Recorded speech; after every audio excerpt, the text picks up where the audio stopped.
는 우리 지난주에 봤던 것처럼 금신상 앞에서 절을 했어야만 해도 불구하고 생명을 걸고 절하지 않았습니다. 그리고 하나님의 언약을 붙들었습니다. 죽을 수밖에 없는 절체절명의 위기 가운데서 믿음을 붙들었습니다. 근데 말씀을 묵상하고 또 묵상하고 보니 그렇지 않습니다. 이들이 언약을 붙든 것이 아닙니다. 이들이 믿음을 붙든 것이 아닙니다. 하나님이 이들이 언약을 붙들게 한 것입니다. 이들이 믿음을 가질 수 있도록 하나님이 도우신 겁니다. 우리가 어떤 어려움이 오고 극한의 상황이 왔을 때 믿음을 붙들 수 있다고 생각하십니까? 그렇지 않습니다. 불가능합니다. 저도 마찬가지입니다. 극한의 상황이 온 상황에서는 믿음 생각 안 납니다. 그래서 뭐가 있어야 되느냐? 하나님이라는 존재에 대한 관계가 있어야 됩니다. 우리가 옛 습관으로 가는 것이 아니라 그분이 나에게 전부 되심이 내 안에 계속 남아있고 뼈대가 세워있지 않으면 우리는 금방 날아가고 넘어질 수밖에 없습니다. 믿음을 붙드는 것이 아니라 믿음이 우리를 붙드는 것입니다. 이것을 명확하게 해야 됩니다. 여러분, 믿음 없다고 한탄하는 것이 아니에요. 기도해서 달라고 해야 되는 것이지. 죽음의 두려움이 있습니다.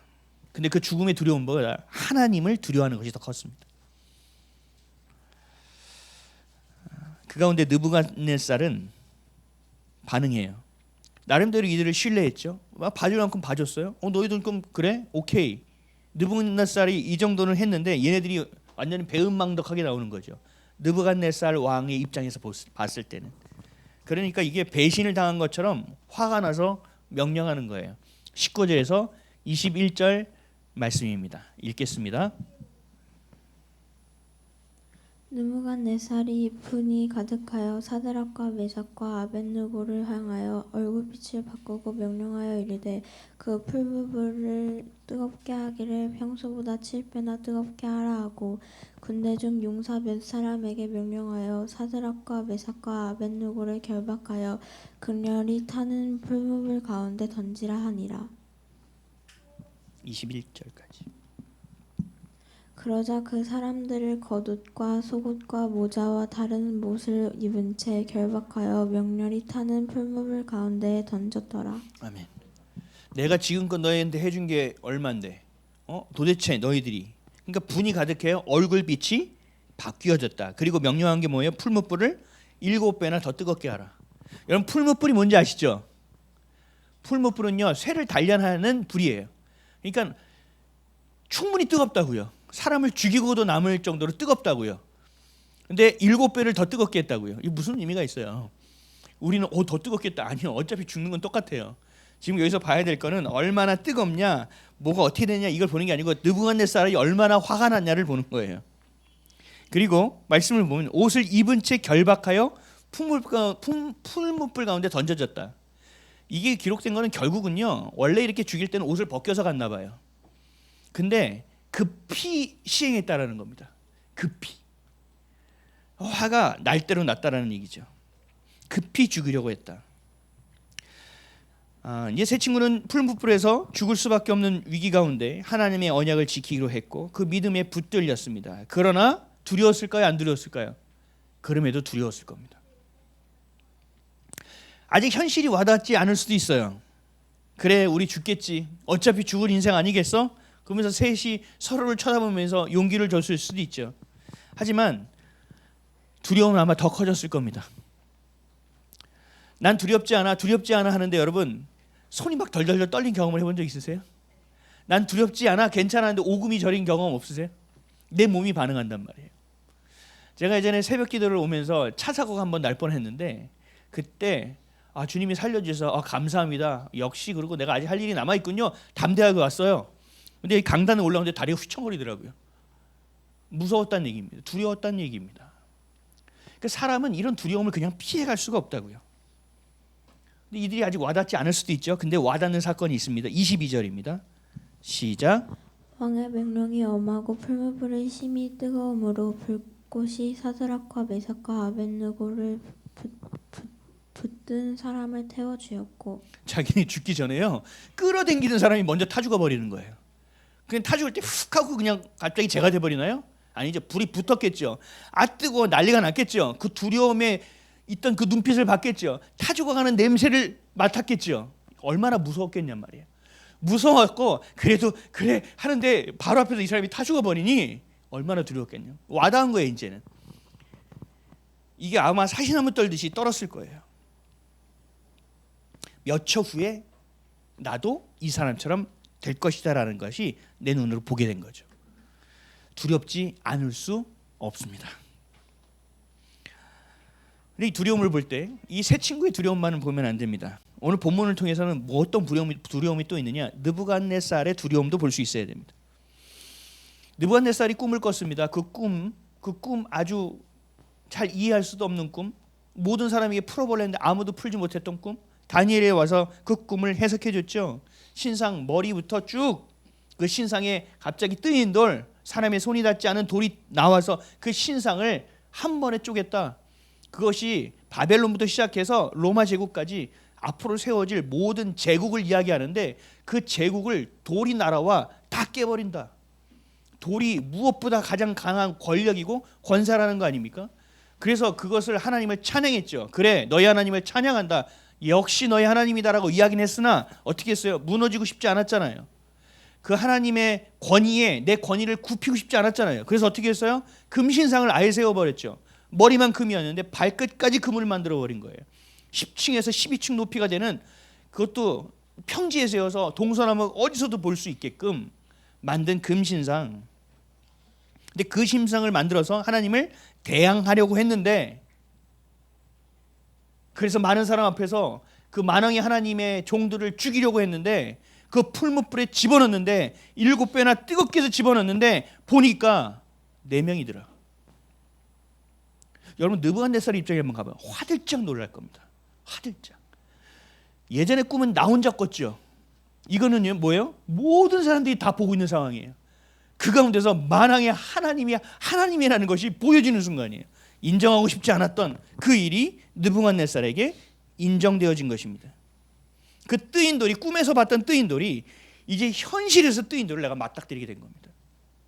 내 권세가 언제 무너질지 모르는 두려움이 느부갓네살 왕을 덮칩니다. 여기에 보면 들키진 않았습니다. 그러나 다니엘서 4장에 가보면 이 극대화된 두려움이 어떻게 느부갓네살에게 임하고 느부갓네살이 반응한지가 나옵니다. 우리 23절에서 25절 다 같이 읽어볼까요? 23절에서 25절 시작. 이 세상 사드락과 메삭과 아벳느고는 결박된 채 명렬히 타는 풀무불 가운데에 떨어졌더라. 그때 느부갓네살이 왕이 놀라 급히 일어나서 모사들에게 물어 이르되 우리가 결박하여 불 가운데에 던진 자는 세 사람이 아니었느냐 하니 그들의 왕에게 이르되 왕이여 올소이다 하더라. 왕이 또 말하여 이르되 내가 보니 결박되지 아니한 네 사람이 불 가운데에 다니는데 상하지도 아니었고 그 넷째의 모양은 신들의 아들과 같도다 하고. 느부갓네살도 너무 놀란 거예요. 세 친구도 두려움을 경험하고 있죠. 그러나 느부갓네살도 두려움을 가지고 있습니다. 마찬가지예요. 우리가 예수를 믿죠. 하나님이 전지전능하다는 것을 믿어요. 그런데 세상 가운데서 두려움이 있을 때가 있습니다. 세상 사람들 자기가 옳다, 자기가 됐다, 두려움을 분석하고 해석하고 그 두려움을 대처하며 살아가지만 그들에게도 두려움이 있다는 것과 동일한 겁니다. 두려움은 누구에게나 있습니다. 그러나 그 두려움을 바라보는 것들, 그 두려움을 해석하는 것을 우리가 어떻게 하느냐의 차이가 있다는 것이죠. 세 친구는 두려움 가운데서도 뭐 했어요? 그렇게 하지 아니하실지라도 내가 사나 죽으나 그 생명의 주인은 하나님이라는 사실 가운데 있었습니다. 그리고 내가 풀무불에 타 죽는 것보다 하나님을 저버리는 것이 더 두려웠습니다. 그래서 내가 지금 타 죽을 수도 있는 그 두려움 가운데서도 달달달달 떨렸지만 서 있을 수 있었다는 얘기입니다. 여러분 믿음으로 나아갈 때 우리에게 고난이 없는 게 아니에요. 믿음으로 나아갈 때 하나님이 고난을 없애주는 것도 아니에요. 잘 하셔야 돼요. 쟤는 믿음이 있다고 하는데 맨날 어려운 일만 있냐? 이렇게 얘기할 게 아니에요. 하나님은요 그 사람의 믿음의 분량만큼의 고난을 주십니다. 내게 분량이 많다라는 것은 내가 기도해야 될 분량이 많다라고 생각하시면 됩니다. 나아갈 때 하나님 고난을 없애주지 않아요. 그 고난 가운데 하나님 뭐 하는지 아세요? 하나님의 선택은요 늘 똑같습니다. 함께 하심입니다. 그 고난을 작게 만들지도 않습니다. 그것을 피해갈 수 있게 만들지도 않습니다. 하나님 어떻게 하시느냐? 맞닥뜨리게 하시고 하나님이 옆에 계셔 주십니다. 이게 우리의 능력이에요. 하나님 우리에게 능력을 줘서 뭔가 하느냐? 아니요. 하나님이 우리의 능력이에요. 하나님의 얼굴을 구하는 게 더 중요해요. 능력을 구하는 게 아니에요. 하나님이 계심으로 그 능력이 드러나는 것이지 능력 때문에 하나님을 붙드는 게 아니란 말입니다. 하나님은 그 고난의 이유를 분명히 있다고 말씀하시는 거예요.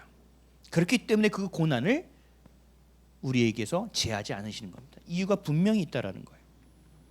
그리고 함께하게 될 때 그 두려움은 힘을 점점 잃어버리게 됩니다. 어느 순간 평안이 자리를 잡게 되는 거예요. 느부갓네살의 두려움은 자신이 세운 제국도 깨지고 앞으로 세울 제국도 깨지고 깨지는 이것을 깨는 그 돌 이것은 틀렸다. 내가 그 돌보다 더 강하다라는 것을 이야기하고 싶었고 자신이 세운 제국이 영원한 것을 믿고 싶었고 그것을 증명하고 싶었습니다. 그러나 넷째 모양이 있는 것을 보고 신의 아들과 같다는 고백을 할 수밖에 없었습니다. 느부갓네살 왕은요 나중에 보게 되겠지만 이 두려움이 점점점 커집니다.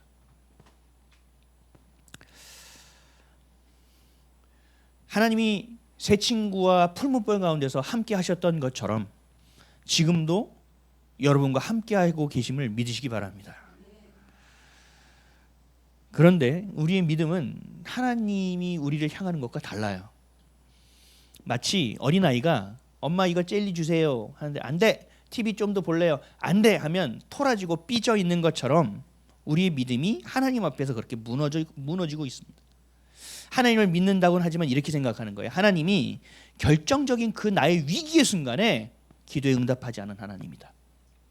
내가 정말 중요한 순간에 하나님은 나를 돕지 않았다. 하나님은 침묵하셨고 하나님은 나를 방관하셨다. 그래서 내가 실패한 건 하나님이 돕지 않았기 때문이며 내가 망한 것도 하나님이 응답하지 않았기 때문이다. 내 어려움은 하나님은 방관한 것이다. 그래서 하나님은 없다. 두 가지 부류입니다. 하나님은 없다 해서 교회를 완전히 떠난 사람도 있고 교회에 다니고는 있지만 하나님은 없다라는 마음을 품고 있는 사람도 있습니다. 하나님을 신뢰하지 못한다는 얘기입니다. 기도는 하는데 신뢰하지 못해요. 너무나 불쌍하죠. 하나님은 새 친구가 풀무불 가운데로 들어갈 때 풀무불을 끄지 않았습니다. 하나님은 지금 너 하는 명령을 어떤 다른 상황으로 인하여 그것이 미뤄지게 만들지도 않았습니다. 하나님은 풀무불 가운데 그 새 친구가 들어가는 것을 그대로 놔두셨습니다. 그리고 하나님이 하셨던 건 뭐예요? 그 가운데 임재하시는 것입니다. 하나님을 착각하시면 안 돼요. 이 가운데서 풀무불 가운데서 이 새 친구가 타 죽었다고 하더라도 하나님은 반드시 그 이유가 있다는 사실을 믿으셔야 됩니다.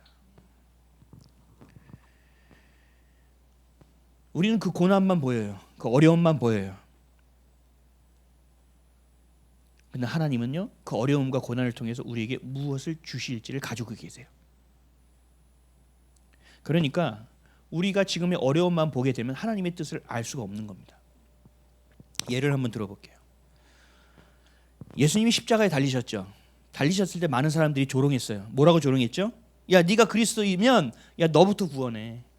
야 너가 진짜 하나님의 아들이야? 야 내려와봐. 너 스스로도 살리지 못하는 게 무슨 하나님의 아들이냐? 조롱했죠. 제자들도 마찬가지입니다. 대부분의 제자는 도망쳤습니다. 그러나 도망치지 않은 제자와 특히 따라다녔던 그 여인들은 끝까지 자리를 지켰습니다. 근데 그 지킨 가운데 이들도 슬펐습니다. 왜 슬펐을까요? 예수님이 죽으니 그 죽음이 끝인 줄 알았기 때문에 그렇습니다. 절망할 수밖에 없었습니다. 그러나 예수님의 죽음이 끝이었어요? 아니죠.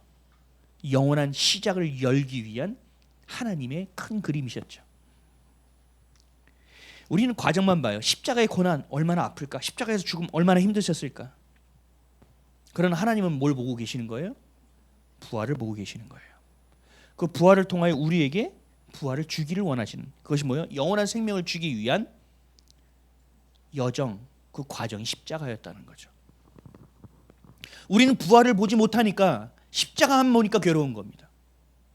지금의 고난 가운데서 하나님이 무엇을 예비하시고 이루기를 원해서 이 고난 가운데 우리를 날 연단의 자리에 줬는지를 내가 모르니까, 그 다음에 부활을 모르니까 여기에 묶이고 메어버리는 겁니다.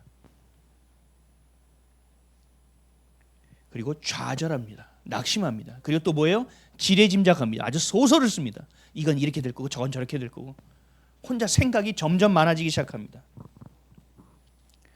사랑하는 성도 여러분, 하나님이 제때 응답하지 않아서 망하는 것이 아닙니다. 내가 망해야만 하나님께 돌아올 수 있으니 하나님이 그렇게 하시는 겁니다. 하나님이 도와주지 않아서 실패한 것이 아닙니다. 하나님은 교만하고 내 노력으로 다 된다고 믿는 자들, 실패 없이는 그 교만이 깨질 수 없으니, 실패하지 않고서는 복음이 들려지지 않으니 하나님이 엎드릴 수 있도록 행하신 것입니다. 하나님의 사랑을 우린 이해할 수 없지만 그 이후에 있는 하나님은 부활을 향하여 그 모든 여정을 계획하시고 이루시고 성취하고 계신다는 사실입니다. 그래서 우리가 봐야 될 건 뭐예요? 그 이유입니다. 부활입니다. 그것이 뭐예요? 하나님의 뜻입니다. 지금의 상황에서 내가 보고 해석하고 분석하는 것이 세상의 것들이라면 우린 기도할 수 있어야 됩니다. 하나님 그렇게 하지 아니하실지라도 내가 여기 서 있습니다. 그 다음에 하나님께서 분명히 예비하신 것이 있기에 내가 오늘도 호흡하며 기도하며 기대하며 나아갑니다. 지금 당장 제 두려움이 있고 이 두려움이 가시지 않고 떠나가지 않고 아직도 내 몸이 바들바들 떨리고는 있으나 그럼에도 내가 주님 앞에 서 있는 것을 기억하여 주옵소서. 주님이 나와 지금도 함께 하신다는 것을 내가 보게 하소서. 내가 경험하게 하소서. 내가 믿어지게 하소서. 우린 이렇게 나아가야 된다는 거죠. 이렇게 살면서 보면 그런 사람이 있어요. 야, 뭐 저걸 저렇게까지 하냐? 저걸 왜 저렇게 까냐? 대표적인 인물이 이승만입니다. 야, 전쟁 그만해야지. 야, 이렇게 피 흘렸으면 됐지. 북한까지 또 올라가자고? 완전 전쟁이 미칭하기네. 다들 얘기했단 말이에요. 기독교 국가가 돼야 된다고? 아주 노망이 났구만. 일본이 망하는 나라가 된다고? 야, 그럴 리가 있냐? 이해되지 않는 일을 합니다. 이해되지 않는 것들. 그래서 우리는 얘기하죠. 무한을 주고 무시합니다. 근데 나중에 지나고 보니 그 예상대로 된 거예요. 그 사람이 말했던 대로 된 거예요. 그 사람이 준비했던 대로 된 거예요. 그럼 우리는 뭐라고 얘기해요? 아우, 야, 큰 그림이 있었네. 몰랐지. 아니, 왜 그러나 했지. 야, 알면 내가 그랬겠니? 잘했네. 빌드업의 과정이었구나. 야, 너 다시 봐야겠구나. 여러분, 하나님이 이것처럼 성취하고 계세요. 우리가 볼 때 이해가 안 되는 거죠. 우리가 볼 때 아닌 것 같죠. 그러나 지나고 보면 하나님의 약속은 다 성취되는 것입니다. 지금도 성취하고 계시는 겁니다. 그래서 하나님의 말씀은 여러분들이 머리로 이해하는 게 아니라니까요. 보고 그럴 거지, 하나님이 이렇게 할 거지, 이렇게 여러분들이 생각하고 판단하는 것도 아닙니다. 우리는 큰 그림을 그릴 수도 없습니다. 내일 일이 어떻게 진행될지도 우리는 아무것도 모릅니다. 그래서 우리에게 필요한 건 뭔지 아세요? 믿음이에요. 하나님 신뢰하는 일입니다. 그리고 하나님의 그 뜻을 알려주는 말씀입니다. 그리고 그 말씀을 믿음으로 따라가는 순종입니다. 이것이 우리에게 소망이 되는 거예요. 우리는 생각하죠. 야, 늦었어. 화나면 그래요. 너무 절망에 처하고요. 뭐가 화가 나고요. 정말 절대 절망에 딱 경험되어지면 얘기해요. 야, 끝났어. 옆에서요. 그래도 한번 해보시죠. 끝났어요. 늦었어요. 안 됐어요. 글렀어요. 나는 알아요. 당신은 몰라도. 하지만 여러분, 그 순간에도 하나님은 함께하고 계시다는 사실을 기억하시기 바랍니다. 함부로 내뱉어서는 안 돼요. 하나님이 하시겠다고 하면 되는 겁니다. 낙심이요, 교만의 극치입니다. 낙심하면 안 됩니다. 하나님이 멈추지 않았는데 내가 멈춘다고요? 교만이잖아요. 하나님이 끝이 안 났다는데 내가 끝났다고, 이게 교만이잖아요. 절대 해서는 안 됩니다. 하나님 앞에 나아가야 된다니까요. 근데 우리가 맨날 나아가면 깨지고 나아가면 거절당하고 하다 보니까 하나님 앞에서도 거절당할 것 같고, 내가 기도하면 응답하지 않으면 내가 또 하나님께 버려진 것 같고, 자기 방어를 하다 보니까 기도도 안 되는 겁니다. 순간순간 명심하십시오. 하나님은 살아계십니다. 하나님 여러분과 늘 함께 하십니다. 내 안에 와 계신다니까요. 예수의 죽음이 내 죽음이 되고, 예수의 생명이 내 생명이 되고, 예수의 부활이 내 부활이 된다라는 사실, 그분이 나와 함께 하심으로 이루어지는 일입니다. 함께 한다는 건 믿지 못하면서 이것만 믿을 수 있습니까? 불가능합니다. 그래서 하나님은 이사야에게도 이렇게 말씀하신 거예요. 이사야서 43장 1절에서 5절까지 말씀입니다. 야곱아, 너를 창조하신 여호와께서 지금 말씀하시느니라. 이스라엘아, 너를 지으신 이가 말씀하시느니라. 너는 두려워하지 말라. 내가 너를 구속하였고 내가 너를 지명하여 불렀나니 너는 내 것이라. 네가 물 가운데로 지날 때에 내가 너와 함께할 것이라. 강을 건널 때에 물이 너를 침몰하지 못할 것이며, 대저 나는 여호와 내 하나님이요 이스라엘의 거룩한 이요 내 구원자임이라. 내가 애굽을 너의 속량물로 구스와 스바를 너를 대신하여 주었노라. 내가 내 눈에 보배롭고 존귀하며 내가 너를 사랑하였은즉 내가 내 대신 사람들을 내어주며 백성들을 내 생명을 대신하리니 두려워하지 말라. 아멘. 아멘이십니까? 그렇게 하지 아니하실지라도, 이해되지 않을지라도, 그것에서 내가 손해를 볼지라도 하나님이 나와 함께 하신다는 것을 믿는다면 우리의 두려움은 상쇄되어질 것입니다. 그것이 상쇄되지 않는다 하더라도 그 두려움을 뛰어넘게 될 것입니다. 새 친구도 그랬지 않습니까? 말씀 그대로 믿었잖아요. 26절에서 27절 읽어볼까요? 다 같이 26에서 27절 시작. 느부갓네살이 명령이 타는 풀무불 아기 가까이 가서 불러 이르되, 지극히 높으신 하나님의 종 사드락 메삭 아벳느고야 나와서 이리로 오라 하매, 사드락과 메삭과 아벳느고가 불 가운데에서 나온지라. 총독과 지사와 행정관과 왕의 모사들을 모여 이 사람들을 본즉 불이 능히 그들의 몸을 해하지 못하였고 머리털도 그을하지 아니하였고 겉옷빛도 변하지 아니하였고 불탄 냄새도 없었더라. 아멘. 말씀 그대로 됐죠. 우리 조금만 캠핑장 가서 불 조금만 떼도 어떻게 돼요? 온몸에 냄새가 배죠. 그 냄새도 안 뱉대잖아요. 겉옷 빛도 변하지 않았대요. 내가 불 가운데로 지날 때 타지도 아니할 것이요 불꽃이 너를 사르지도 못하게 하신다는 이사야의 말씀 그대로 이루어진 겁니다. 풀무불이 들어갔는데 하나님이 지켜주셨구나, 안전했구나, 살아났구나, 이 얘기가 아니에요. 중요한 건 뭐냐면요, 이 말씀의 핵심은 그 가운데 하나님이 계시니 어떠한 결과가 나오냐는 얘기예요. 그리고 그 믿음을 붙든 자들은 그렇게 되지 아니하실지라도 하나님을 저버리는 것을 더 두려워했다는 얘기예요. 하나님은 아마도 풀무불에서 새 친구가 죽었다고 하더라도 그 죽음 가운데서도 무엇을 이루셨을 겁니다. 우리 선교사들 영화나 선교사들 이야기를 들어보면 이런 얘기가 있어요. 그 식인종 같은 데 가서 하루 만에 죽은 선교사도 있습니다. 우리나라에도요, 선교사님 많이 왔죠. 타고 들어오는 배에서 죽은 사람도 있고요, 들어오자마자 죽은 사람도 있습니다. 이걸 어떻게 설명하냐. 그런데 우리는 알고 있죠. 그들의 피값으로 이 땅에 교회가 세워졌다는 사실, 그들의 생명값으로 우리가 지금 이 믿음을 누리고 있다는 사실을 우리는 알고 있죠. 그러나 그 당시에는 이해를 할 수가 없는 겁니다. 하나님은 어떤 상황 가운데서도 우리를 구원의 여정으로 이끄셨을 것이고 어떤 상황 가운데서도 우리를 부활의 여정으로 이끌었을 것입니다. 그래서 이들은 그렇게 고백한 겁니다. 그렇게 하지 아니하실지라도. 그렇게 나와 늘 함께 하시는 하나님의 이름이 있어요. 임마누엘입니다. 나와 함께 하시는 분. 뜨인돌로 오셔서 모든 제국과 역사를 파하시고 하나님의 나라를 세우실 예수 그리스도. 어떤 상황 가운데서도 늘 우리와 함께 하시는 그 그리스도의 이름 임마누엘. 하나님은요 지금 우리를 도울 수 있습니다. 하나님 우리를 살릴 수 있습니다. 하나님 우리를 세울 수도 있습니다. 근데 우리가 원하는 방식은 아닙니다. 우리 눈에는 십자가의 참혹한 죽음과 고난만 보이지만 하나님의 원하시는 방향은 어디였어요? 부활이었습니다. 그래서 우리의 시선도 부활에 가 있어야 됩니다. 하나님의 뜻에 가 있어야 됩니다.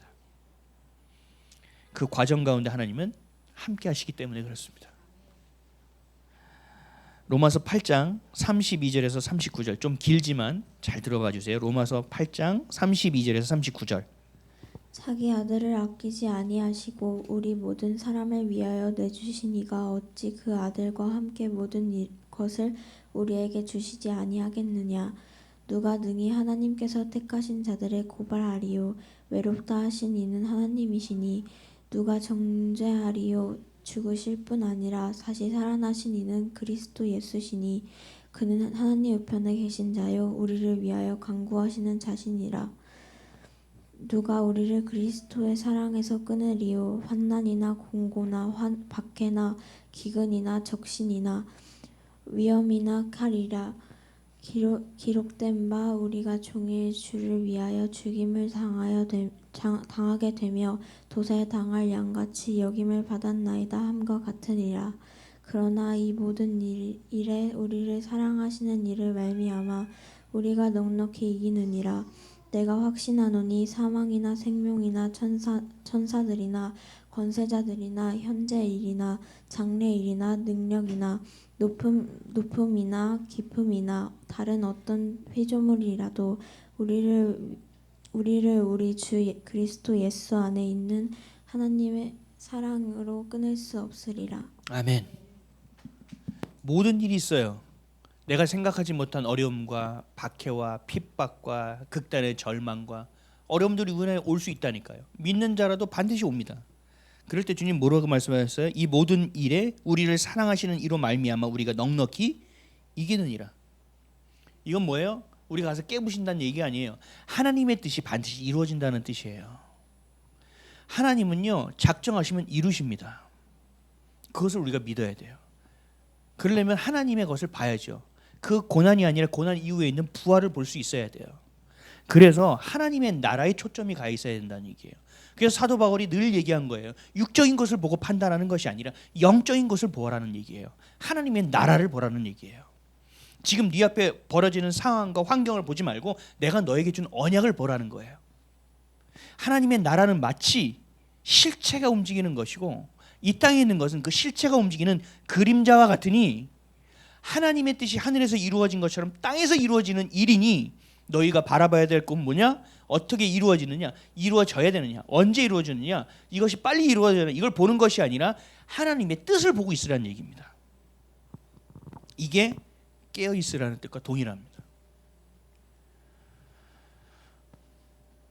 역사만이 아닙니다. 여러분 각자를 부르신 하나님의 뜻이 있습니다. 부르심이 있습니다. 우리가 고난을 보고 십자가의 무게에 눌리면 부르심은 사라집니다. 볼 수가 없습니다. 우리가 부활을 향하여 걸어낼 때 그 부르심이 점점 선명해지는 겁니다. 상황과 현상과 여러분의 감정을 보는 여러분도 모르는 옛 습관이 있어요. 자기 방어 본능이. 근데 이것보다 하나님의 말씀이 우선되게끔 하셔야 돼요. 그래서 제가 얘기하잖아요. 하나님은 늘 옳습니다. 이걸 마음에 새기고 있으란 말이죠. 그러면 내가 성경 말씀을 많이 몰라도 하나님의 말씀을 따라갈 수 있는 힘이 있다니까요. 말씀을 많이 알아도 그 말씀을 결단하고 따라갈 수 있는 힘이 없으면 아무 소용이 없는 겁니다. 그러나 단 한 구절을 알아도 그것을 내가 정말 믿음으로 두렵지만 덜덜 떨리는 마음으로도 거기를 따라가고 있다면 그 능력으로 말미암아 하나님의 말씀이 우리 안에 스며들게 되는 거예요. 그분이 내 안에 와주셔야 되는 겁니다. 말씀이 곧 그리스도 아닙니까? 그래서 성경은 얘기하는 거예요. 뭔가 노력하고 힘쓴 자에게 뭘 준다고 얘기하지 않으세요. 성경은 뭐라고 하느냐? 있는 자에게 더 주겠다고 하시는 거예요. 그럴 수밖에 없어요. 믿음이 있는 자에게 믿음이 더 생길 수밖에 없어요. 믿음이 없는 자는 어떻게 돼요? 더 뺏기게 되는 겁니다. 제가 지난번에도 설교드렸죠. 빛이 있는 순간 많은 어둠들이 우리를 주시하게 된다. 공격이 들어온다니까요. 어려워지기 시작한다니까요. 그럴 때 많은 사람들이 미련하게 뭐 하는지 아세요? 빛을 줄입니다. 조금 줄이면 좀 내가 살만하겠지? 내가 빛이 없는 것처럼 살만하겠지? 아니요. 숨통을 끊어놓는다니까요. 마지막에 우리가 살 길은 빛을 더 바라는 일이에요. 그 핍박과 어려움 가운데서 더 주님을 예배하는 일이에요. 이게 안 되면 안 돼요. 사랑하는 성도 여러분, 이렇게 얘기해요. 제가 늘 얘기해요. 주님 살아계십니다. 소망을 가십시오 얘기하면 많은 사람들이 입으로는 얘기 안 하지만 마음속에 어떻게 얘기하느냐? 목사님 할 만큼 했어요.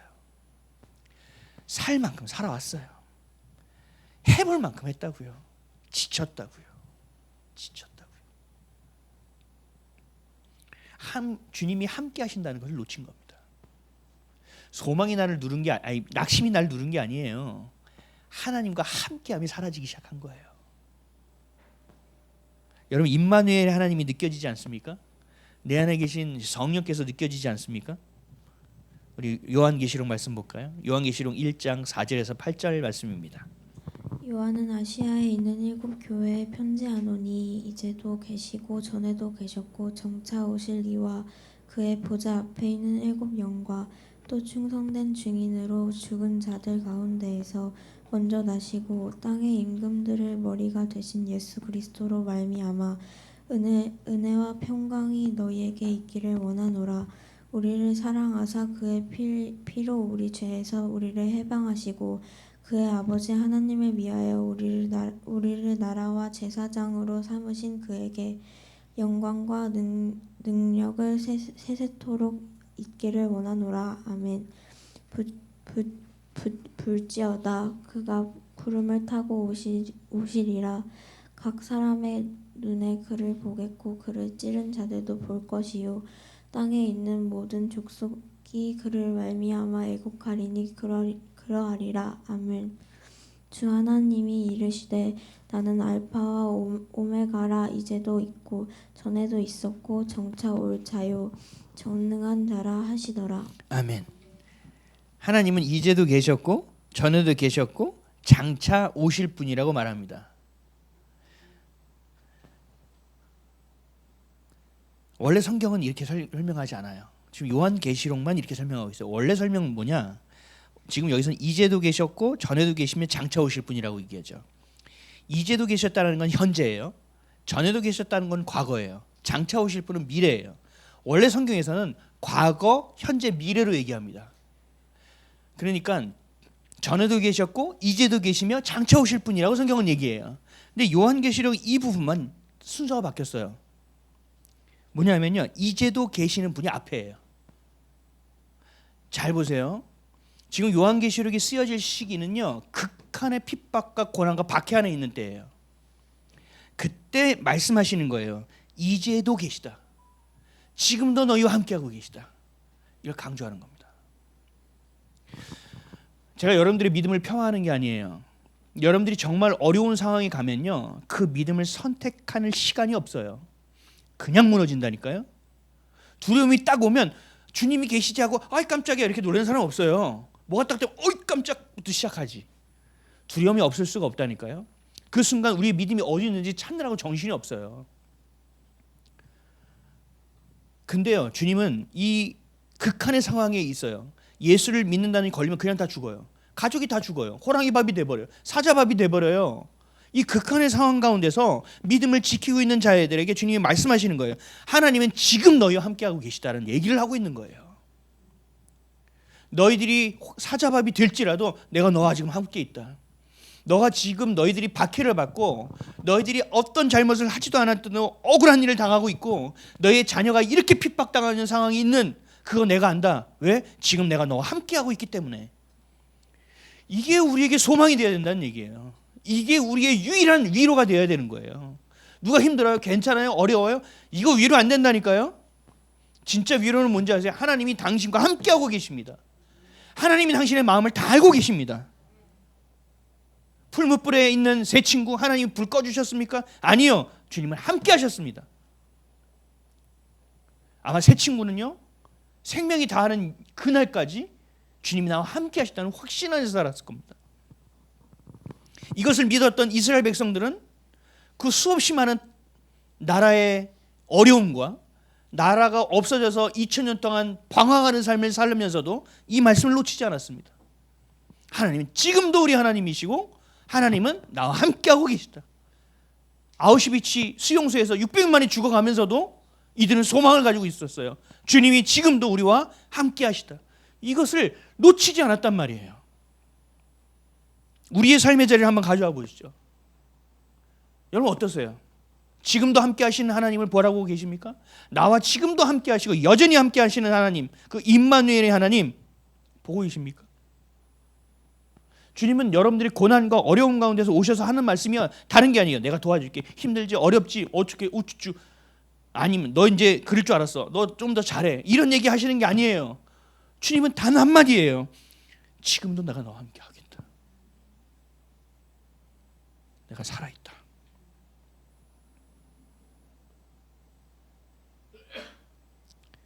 이 약속이 우리의 위로가 되는 거예요. 이 약속이 우리의 유일한 기쁨인 거예요. 그러니까 마귀는 어떻게 해야 돼요? 하나님이 함께했던 사실을 모르게 만들려고 하겠죠. 그러면서 속삭이는 거예요. 이 고난 가운데서도 내버려둔 하나님이 하나님이냐? 너가 그렇게 절절하게 기도했던 그 기도에 응답하지 않은 하나님이 하나님이냐? 우리 앞에 하나님을 참소하는 겁니다. 구원파들이 와서 물어보죠. 구원 받았습니까? 네, 그럼요. 언제 받았어요? 잘 기억이. 그러면 실제적으로 구원받은 게 아닌데요. 파고 들어오잖아요.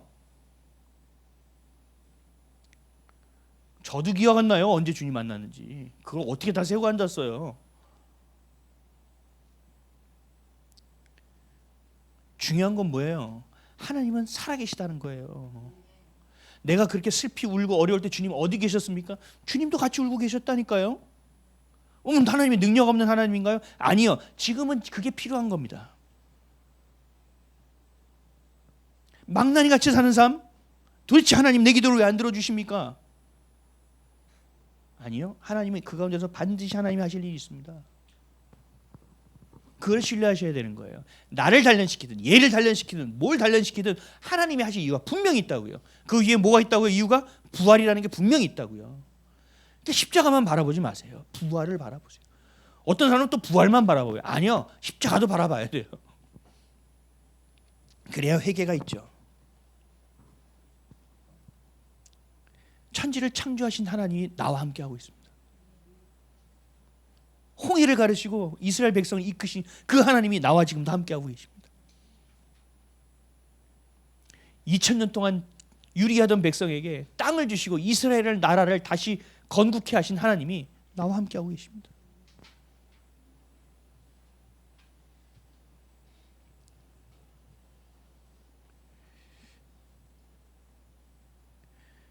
저는 우리나라 인물 중에서 네가 제일 존경하는 인물이 누구냐고 물어볼 때가 많았어요. 그러면 제가 늘 18번처럼 얘기한 게 뭔지 아세요?